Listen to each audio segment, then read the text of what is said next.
On the facts as we know them now, he has indeed misled Parliament. He told us in the House, in effect, that the rental payments to Bassadone in respect of those office spaces in the dockyard was going to amount to something in the region of £22,000. As the result of the research that we have done, the lease arrangements, in fact, tell a different story. So instead of £260,000 a year, the rental expenditure, which will be borne by the taxpayer, that is you and I as taxpayers, will be in excess of £1 million. Precisely, it's £1,047,000 a year. So that, the information that we were given in the House has absolutely nothing to do with the information on the public record that we have been able to establish as a result of obtaining a copy of the lease. Can you just clarify how you come to that figure? Well, because it's very simply set out in the lease. It's there black upon white. I was absolutely, and indeed my colleagues were absolutely and utterly shocked to find that the information that we were given in the House as a result of an answer to a question that I posed to the Chief Minister had nothing to do with the information in the public record in the lease. We were very, very surprised to see that.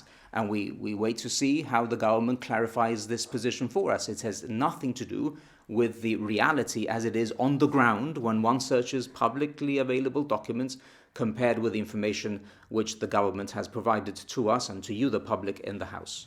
You've also raised the fact that the lease was signed the day before the last general election. What point are you making? Well, what we are saying is that a commercial arrangement which is entered into by the government on its last working day, let's be absolutely clear, the 8th of September, from our recollection, was in fact the Friday before the election was actually called.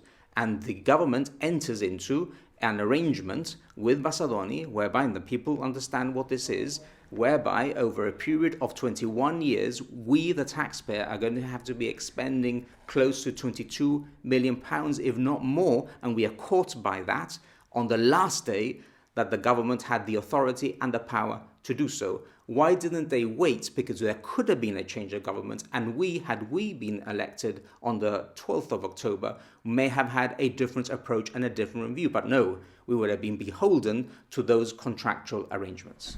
Mr. Bossino, the government has defended this arrangement, saying that it makes perfect financial sense.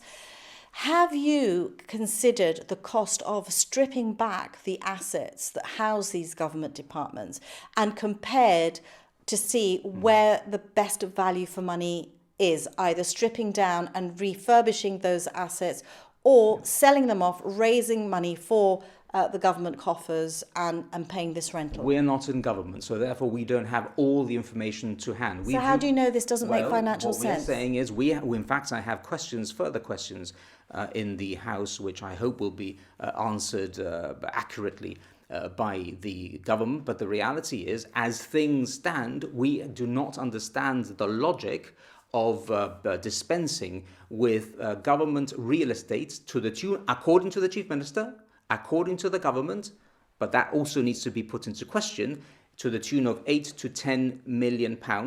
Also, sell the property which Bassadone now currently is the landlord of 2 years ago for £7.5 million. So we have dispensed with government real estate, government office real estate, in exchange for paying in excess of £22 million over a 21-year period. We do not think that on any analysis makes any sense whatsoever, but it is something most certainly that we in opposition will be investigating further, and we won't let this lie.